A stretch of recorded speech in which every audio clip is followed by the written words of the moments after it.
بسم اللہ الرحمن الرحیم ایاک نعبد و ایاک نستعین۔ میں واقعی آج بڑا خوش ہوں کیونکہ بڑی 3 مہینے محنت اور کوشش کے بعد یہ کانسیپٹ کلیئر ہوا، اور ڈاکٹر انیس جو چیئرمین ہیں، میں ان کا خاص طور پہ شکر گزار بھی ہوں اور ان کو خراج تحسین بھی پیش کرتا ہوں کہ انہوں نے ایک پورا روڈ میپ اب سامنے رکھا ہے کہ اب یہ جو رحمۃ اللہ عالمین اتھارٹی ہے، اس کے کون کون سے سٹیپس ہوں گے، immediate term, short term, medium term اور لانگ ٹرم۔ میں سب سے پہلے اپنی قوم کے سامنے جو بات رکھنا چاہتا ہوں کہ کیوں ضرورت پڑی اس کی۔ سب سے پہلے مجھے یہ احساس ہوا کہ جو ہمارے یوتھ ہیں، ہمارے جو بچے ہیں، ان کو پوری طرح سمجھ ہی نہیں ہے کہ یہ ملک بنا کیوں تھا، اور ہمارے نبی صلی اللہ علیہ وسلم ان کا پیغام کیا تھا، کیوں ان کو فالو کرنے کے لیے اللہ نے حکم دیا قرآن میں۔ مجھے آہستہ یہ بھی نہیں لوگوں کو پتا کہ جب وہ نماز پڑھتے ہیں تو وہ اللہ سے مانگتے کیا ہیں، اور میں اکثریت کی بات کر رہا ہوں کہ ان کو یہی نہیں پتا جب وہ کہتے ہیں ایک ہی چیز نماز پہ مانگتے ہیں نا کہ اللہ ان کے راستے پہ لگا جن کو تو نے نعمتیں بخشی، ان کے نہیں جو غلط راستے پہ چلے گئے۔ تو جن کو اللہ نے نعمتیں بخشی سب سے زیادہ وہ تو ہمارے نبی صلی اللہ علیہ وسلم تھے، باقی بھی پیغمبر تھے۔ تو اصل میں تو ہم سارا وقت نماز پہ ایک ہی چیز مانگ رہے ہوتے ہیں کہ ان کے راستے پہ چلو۔ تو ان کا راستہ کیوں اتنا ضروری ہے؟ کیا ہمیں سمجھ ہے کہ اللہ کیوں ہمیں کہتا ہے ان کے راستے پہ چلو؟ کیونکہ دنیا کی تاریخ کا کبھی کسی انسان نے وہ اچیو نہیں کیا، کبھی اس کی یعنی آپ 5% بھی اچیومنٹ نہیں جو کہ ہمارے نبی صلی اللہ علیہ وسلم نے کی، اور نہ کوئی کر سکتا ہے۔ یہ جب 100 گریٹسٹ مین ان کے اوپر ایک کتاب ہے، پتہ نہیں اس کا کیا نام ہے، ہارٹ یا کچھ ہے، وہ نمبر 1 پہ ان کو کیوں رکھتا ہے؟ وہ تو مسلمان نہیں ہے، لیکن وہ اچیومنٹس پہ رکھتا ہے کہ کسی انسان نے وہ چیزیں اچیو نہیں کی۔ تو اللہ ہمیں کیوں کہتا ہے کہ ان کے راستے پہ چلو؟ ہماری بہتری کے لیے۔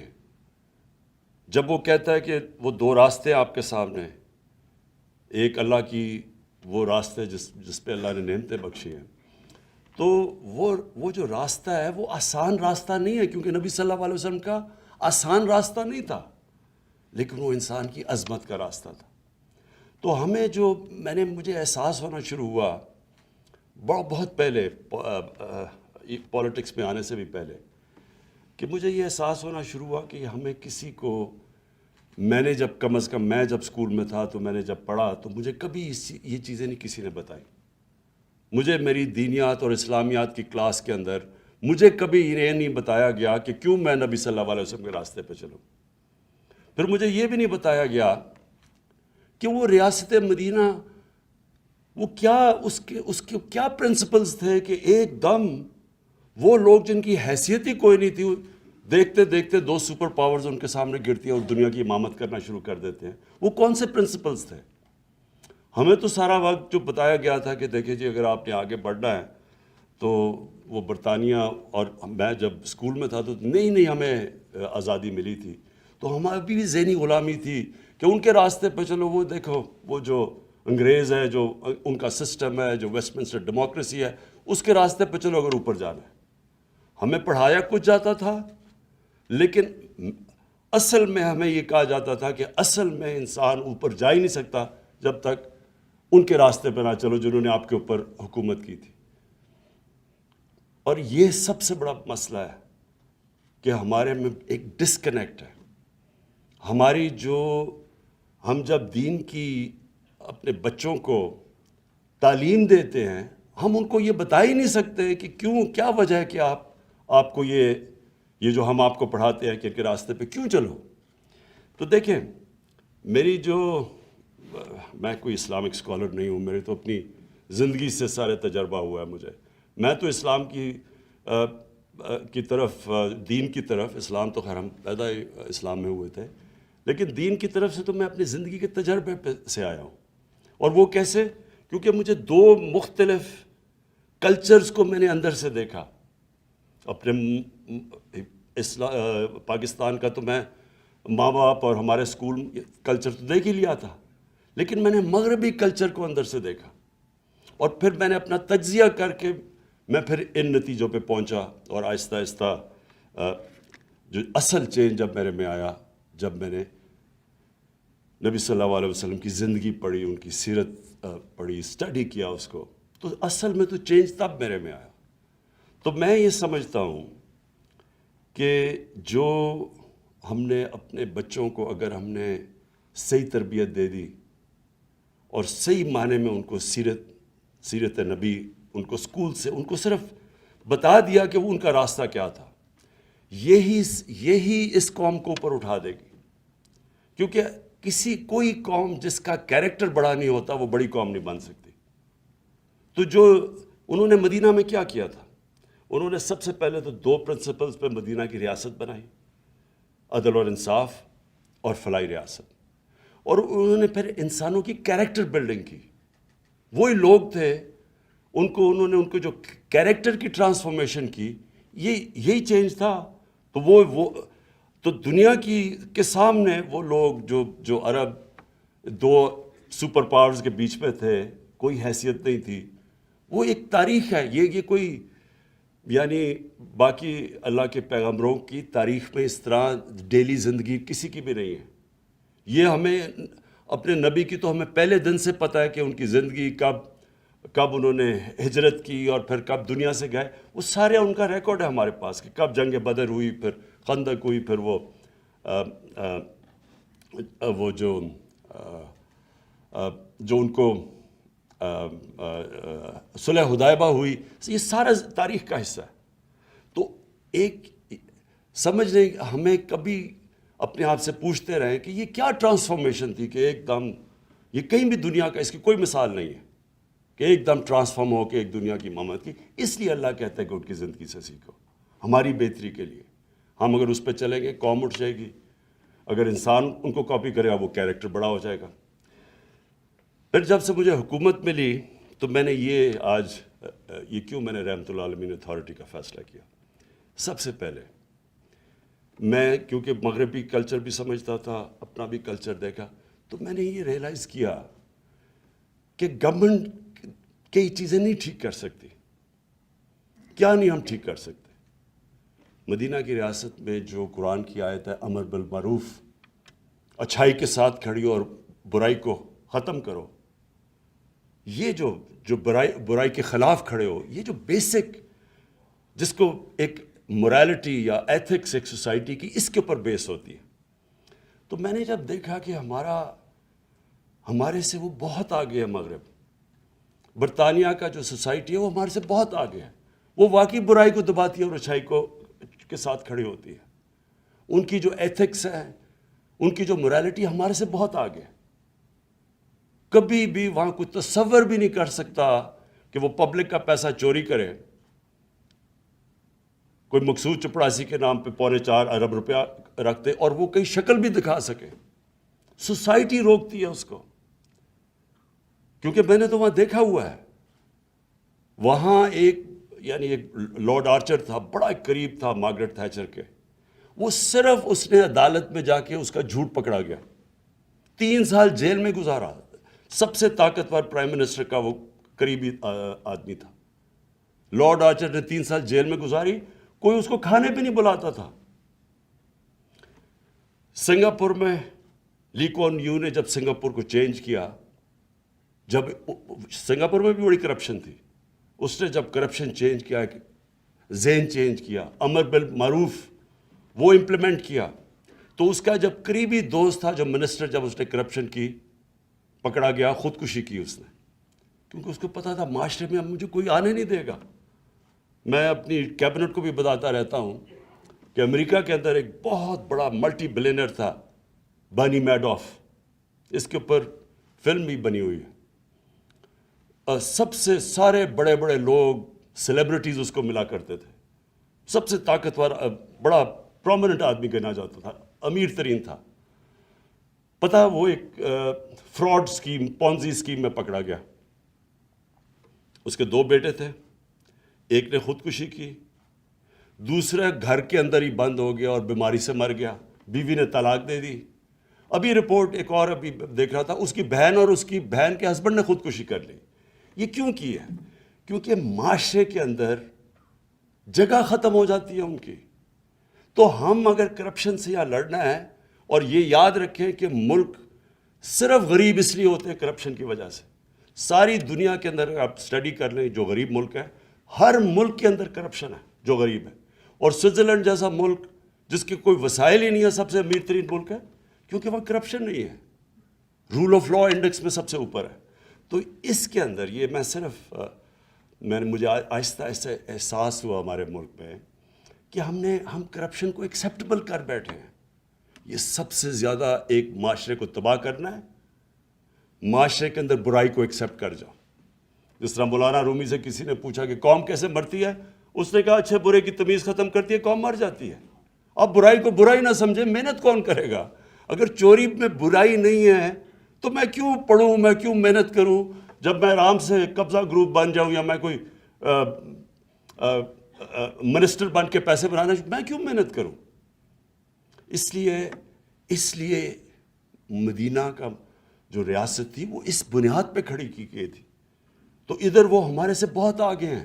میں نے یہ سارے ملک دیکھے ہیں, آسٹریلیا, نیوزی لینڈ چلے جائیں, کوئی تصور بھی نہیں کر سکتا کہ اتنا سا بھی کسی کے اوپر دھبا آ جائے کرپشن کا, وہ شکل بھی کئی معاشرے میں دکھا سکے. تو یہ اس لیے اپنے بچوں کو ہمیں سیرت نبی پڑھانی ہے, تاکہ ہمارے بچے جب قوم فیصلہ کرے گی کہ ہم نے کسی نے بدی کی, برائی کی, قوم اس کو آئسولیٹ کرے گی. جاپان کے اندر منسٹر کوئی پکڑا جاتا ہے, عام زبان کے اندر ان کے وزیر خودکشی کر لیتے ہیں, کیونکہ معاشرے میں جگہ ختم ہو جاتی ہے. آپ وہ چوروں کے اوپر پھول پھینکیں گے, آپ کے مین لوگ وہ نیب کے کورٹ پہ جا رہے ہیں, پھول پھینک رہے ہیں. وہ جا کے ایک باہر بھاگ گیا ہے, جھوٹ بول کے وہ باہر بھاگا ہوا ہے, اربوں روپے کی پراپرٹیز میں بیٹھا ہے. یہاں بڑے بڑے صحافی کہہ رہے ہیں جی اسے تقریر کرنے دو. کوئی کسی وکیلوں نے کہا کہ جی اس کو پھر سے اس کے بین ختم کرو, کہ پھر سے اسے اجازت دو الیکشن لڑنے کی. تو یہ ہے ہماری معاشرہ, اس لیے نہیں کہ اللہ نے وسائل کی کمی رکھی ہے. دوسری چیز, جب میں نے پولیس چیفز کو بلایا شروع میں اور کرائم چارٹ دیکھا, آئی جیز کو میں نے کہا کہ کون سی کرائم سب سے زیادہ ہے, اور میں 3 سال پہلے کی بات کر رہا ہوں. مجھے یہاں اسلام آباد آئی جی نے اور پنجاب, انہوں نے کہا جی سیکس کرائم تیزی سے اوپر جا رہی ہے. اور وہاں قصور میں واقعہ ہوا تھا بچوں کے ساتھ چائلڈ پورنوگرافی کا. میں نے بڑے چن کے ایک ڈی آئی جی کو چنا, اور میں نے کہا تم خود جا کے, کیونکہ وہاں کچھ پکڑا کوئی نہیں جا رہا تھا. تو ڈی آئی جی نے جب واپس آ کے مجھے رپورٹ دی, تب سے مجھے خوف ہونا شروع ہوا. پہلے تو سیکس کرائم سارے پاکستان میں بڑھ رہی تھی. دوسرا, اس نے جو رپورٹ دی اس نے کہا جی وہاں اس نے کہا جب تک آپ نے ٹیچرز کو, علماء کو, معززین کو ساتھ نہ ملا کے پوری کیمپین نہ کی, ہم کچھ نہیں کر سکتے, کیونکہ کوئی رپورٹ ہی نہیں کرتا کرائم. اب پولیس تو تب پکڑے گی جب کوئی کرائم رپورٹ کرے گا. تو جب کوئی کرائم ہی نہیں رپورٹ کر رہا, پولیس نے کیا ایکشن لینا ہے؟ تو آہستہ آہستہ یہاں بھی جب میں نے کرائم چارٹ دیکھا تو ریپ اور چائلڈ ابیوز, جو بچوں سے زیادتی ہے, وہ دونوں بڑھ رہی ہیں. اور اس کی جو سب سے تکلیف دہ چیز ہے کہ 1% بھی نہیں رپورٹ ہوتی پولیس میں. لوگوں کو شرم آتی ہے, فیملیز شرما جاتی ہیں, گھبراتے ہیں کہ ہماری بری پبلسٹی ہوگی, وہ چپ کر جاتے ہیں بیچارے. تو تب میں نے پھر سوچا کہ ہم یہ صرف گورنمنٹ اس کا مقابلہ نہیں کر سکتی, اس کا معاشرہ اس کے خلاف مقابلہ کرے گا.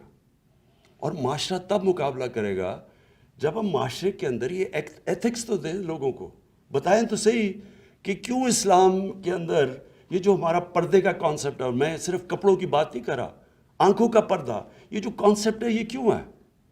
اور پھر کیونکہ میں نے مغرب بھی دیکھا ہوا ہے اور یہاں کی بھی سوسائٹی دیکھی ہے. میں جب شروع میں گیا برطانیہ تو 14 میں 1 طلاق ہوتی تھی وہاں, اور دیکھتے دیکھتے وہاں 70% طلاقیں شروع ہو گئی. کیا چینج آیا؟ ان کی جو پبلک موریلٹی تھی وہ چینج ہو گئی. جو ٹی وی پہ اور فلموں پہ جو چیزیں آنی شروع ہوئیں وہ آہستہ آہستہ زیادہ فحاشی بڑھتی گئی. جیسے جیسے اور تو پھر جب ہم اپنا دین کو اسٹڈی کرتے ہیں کہ یہ پردہ کیا کانسیپٹ ہے. پردہ تو فیملی سسٹم کو پروٹیکٹ کرنے کے لیے. اور اس کے اوپر اگر کبھی کسی نے سمجھایا لوگوں کو کہ اس کے پیچھے کیا ہے. ہم تو صرف کیا کہتے ہیں آرڈر کر دیتے کہ جی کپڑے ایسے کرو ویسے کرو. پہلے اس کی سائیکالوجی تو پیچھے بتائیں کہ کیوں کہہ رہے ہیں آپ, کیونکہ اس کے پیچھے تو بڑا فلسفہ ہے. اور جیسے جیسے ایک سوسائٹی کے اندر آپ فحاشی بڑھاتے رہے, سب سے پہلا مسئلہ آتا ہے فیملی سسٹم میں.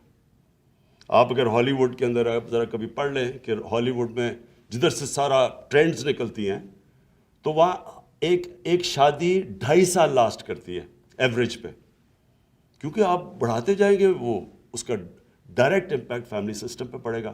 اور پھر فیملی سسٹم جب ایک گھر ٹوٹتا ہے تو اس کے کیا معاشرے کے اوپر مسئلے آتے ہیں. کیوں ہمارے دین کے اندر اتنا زور ہے کہ اپنی فیملی کو پروٹیکٹ کرو. ڈیورس کیوں اتنی بری سمجھی جاتی ہے؟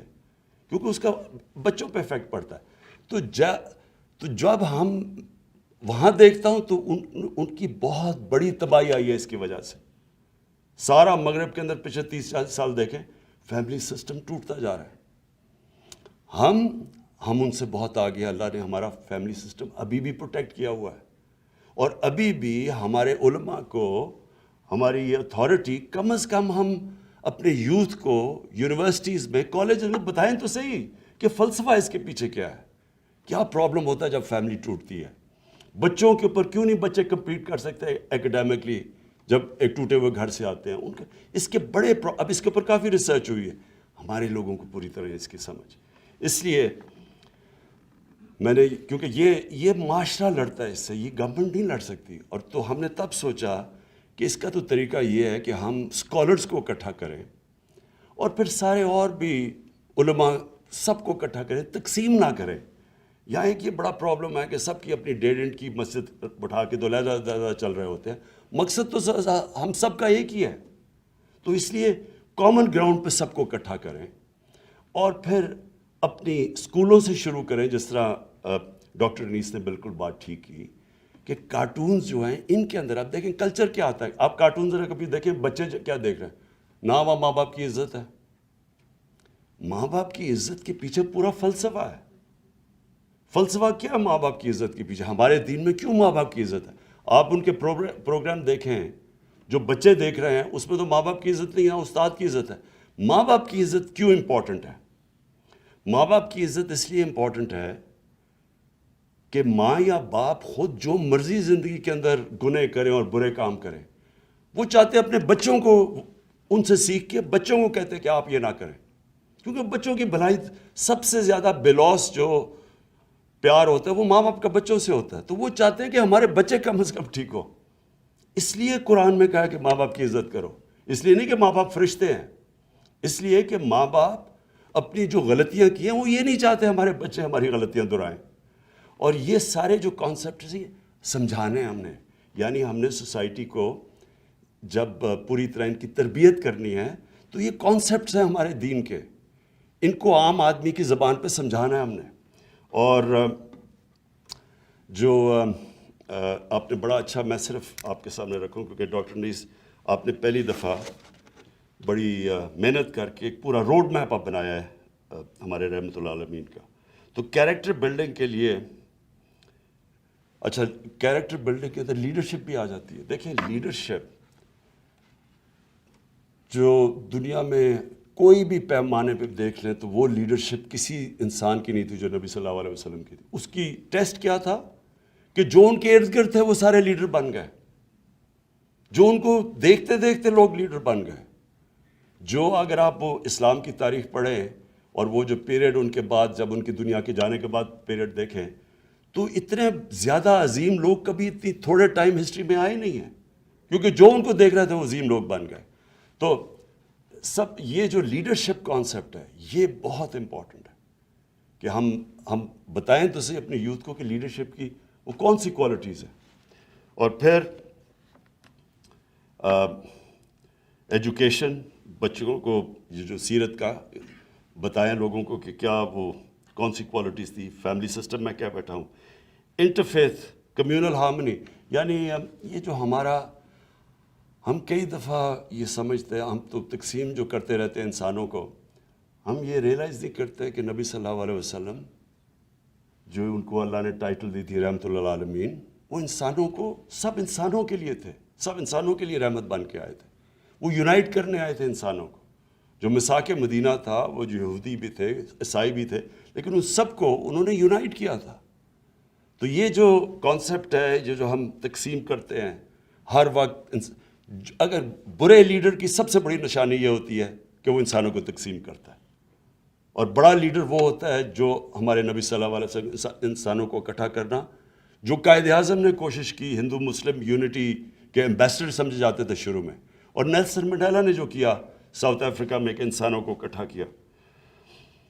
اور پھر جو اسلام کا کانسیپٹ ہے، ویسے وہ میں ابھی بھی کہوں کیونکہ میں سب سے زیادہ پیسہ اکٹھا کرتا ہوں. جتنے جو دینی لوگ ہوتے ہیں وہ اپنا فرض سمجھتے ہیں کہ اللہ کی راہ میں دینا. یہ ہمارا بہت بڑا، پاکستان کے اندر ابھی بھی دنیا میں سمجھتا ہوں کہ ہم سب سے زیادہ چیریٹی دیتے ہیں. اور پھر ہیومن رائٹس، ہمیں باہر سے لیکچر ملتے ہیں ہیومن رائٹس کے. یہ سارے ہیومن رائٹس تو نبی صلی اللہ علیہ وسلم، آپ ان کی سیرت جب پڑھیں تو اس میں سارے لکھے ہوئے ہیں کہ کیا انسانی، جو ان کا آخری خطبہ ہے وہ تو ہیومن رائٹس کا چارٹر ہے، اگر آپ اس کو صحیح طرح سمجھیں. تو میں ڈاکٹر انیس آپ کو یہ آج کہنا چاہتا ہوں کہ ہماری پوری گورنمنٹ کی آپ کی سپورٹ آپ کے ساتھ ہوگی. اور یہ مجھے بڑی خوشی ہوئی کہ یہ ہم اسلامک آئیڈیالوجی کونسل قبلہ اعظ آپ ان کے ساتھ ہوں گے، اسلامک یونیورسٹی اس کے اسکالرز بیٹھے ہوئے ہیں، ان کے ٹیچرز بیٹھے ہوئے ہیں. میں یہ بیسکلی چاہ رہا ہوں کہ دیکھیں، یہ اللہ نے جب اس ملک کو بنایا تھا تو یہ بہت بڑی خواب کا نام تھا پاکستان. ہندوستان کے مسلمانوں نے بھی پاکستان کے لیے ووٹ دی تھی جب پتہ تھا کہ انہوں نے پاکستان کا حصہ نہیں بننا، کیونکہ وہ سب چاہتے تھے کہ ایک جو علامہ اقبال نے کہا ہے کہ مثال بنے گی کہ ہم اصل میں اسلام کیا ہے. تو وہ جو سفر ہے. اور پھر میں یہ کہہ دوں کہ یہ جو ہم مانگتے ہیں کہ اللہ سیدھے راستے پہ لگا، سیدھے راستے کا سفر شروع ہوتا ہے. وہ اللہ نے یہ نہیں کہا کہ اس منزل پہ پہنچا دے، انہوں نے کہا نہیں، اس راستے پہ لگاؤ، کیونکہ راستہ کے مطلب ایک مسلسل جد و جہد. سیدھا راستہ کانسٹنٹ ریفارمیشن آف کیریکٹر کا نام ہے. مسلسل اپنے آپ کو آپ ریفارم کر رہے ہوتے ہیں. اور جو قوم بھی جب اس راستے پہ اب جب ہم کہتے ہیں ریاست مدینہ، ایک یہ جہاد کا نام ہے. آپ کو جو قانون کی بالادستی یعنی قانون کی حکمرانی قائم کرنا جہاد ہے، کیونکہ آپ کا مقابلہ مافیاز کے ساتھ ہے. وہ نہیں قانون کے نیچے آنا چاہتے، وہ NRO لینا چاہتے ہیں. وہ آپ کو بلیک میل کرتے ہیں کہ ہم آپ کو چلنے نہیں دیں گے جب تک ہمیں چھوٹ نہ دو. تو یہ جہاد ہے. یہ مسلسل ایک معاشرہ جہاد لڑتا ہے اس عظمت پہ پہنچنے کے لیے. انسان بھی لڑتا ہے اپنے کیریکٹر ریفارمیشن میں، اور ایک معاشرہ بھی جو مدینہ کی ریاست کا کانسیپٹ ہے وہ ایک پوری جد و جہد کرتا ہے. انسانیت کا جو کانسیپٹ ہے ہمارے دین کے اندر، مجھے افسوس سے کہنا پڑتا ہے کہ آپ اسکینڈینیویا جائیں، آپ کو تکلیف ہوتی ہے ان کے انسانیت کا نظام دیکھ کے. کتنی زبردست ویلفیئر اسٹیٹ. وہ جانوروں کو کیسے رکھتے ہیں، انسانوں کی تو دور کی بات ہے. میں آپ کو یقین دلاؤں کہ زیادہ تر مسلمان دنیا میں ہم اپنے انسانوں کو ویسے نہیں رکھتے جو آپ اسکینڈینیویا میں چلا جائے وہ جانوروں کو جس طرح رکھتے ہیں. تو ہمیں وہ اس سفر آغاز کر دیا شروع. مجھے بڑی خوشی ہے کہ جو ابھی تک ہم نے قدم اٹھائے ہیں یہ کبھی پاکستان کی تاریخ میں کسی نے نہیں پہلے اٹھائے. یعنی جو سب سے بڑی چیز ایک گھر میں بیماری ہوتی ہے تو سب سے بڑا حالات، ان کی تکلیف، کیا تکلیف ہوتی ہوگی کہ جب وہ گھر میں کوئی بچہ بیمار، ماں باپ بیمار، کہ ان کے پاس پیسے نہیں علاج کروانے کے لیے. تو ہیلتھ کارڈ، یہ جو سب سے پہلا کہ سارے گھروں کے اندر ہر خاندان کے پاس 10 لاکھ کی ہیلتھ انشورنس، یہ بہت بڑا قدم تھا. بڑی مشکلوں سے ہم یہاں پہنچے. اور اس کے علاوہ بھی جو ہم نے جو احساس کے پروگرامز لے کے آئے ہیں سامنے، یہ بھی سب کبھی اتنا زیادہ پیسہ کسی گورنمنٹ نے خرچ کیا. اور پھر یہ جو پناہ گاہ ہیں، یہ بھی مجھے یاد ہے، ہم جب بھی وہ راوی سے ہم پل کراس کرتے تھے داتا صاحب کے سامنے، وہ بیچ میں وہ جو سڑک کے بیچ میں جگہ ہوتی، وہاں اس طرح لوگ سوئے ہوئے ہوتے تھے. اور میں سوچتا تھا ان کے اوپر وہ سارا ڈیزل کا وہ جو دھواں ہے وہ پڑ رہا ہوتا تھا، ان بیچاروں پہ ساری مٹی پڑی ہوتی تھی. کبھی کسی نے نہیں سوچا کہ کتنا خرچہ آتا ہے کہ آپ پناہ گاہ بنا کے وہ بیچارے وہاں سو جائیں، وہاں کھانا پینا ان کو دے دیں آپ. کوئی خرچہ تو نہیں ہے، احساس صرف چاہیے کہ ایک انسانیت کا آپ کا کانسیپٹ ہو، جو کہ وہ ملک جو اپنے آپ کو مسلمان نہیں کہتے لیکن وہاں ہے۔ تو میں پھر سے اپنی اتھارٹی کو آج جو ممبرز ہیں ہمارے، جو آپ نے ڈاکٹر نے سب کو انٹروڈیوس کروا دیا، اور میں ایجوکیشن ڈپارٹمنٹ کا میں کہنا تھا کہ شفقت محمود جو ہمارے منسٹر ہیں، ان کی پوری آپ کو کوآپریشن ملے گی، پرائم منسٹر آفس کی ملے گی، جتنی بھی گورنمنٹ کی ڈپارٹمنٹس ہیں ہم آپ کے ساتھ پورا کھڑے ہوں گے۔ شکریہ۔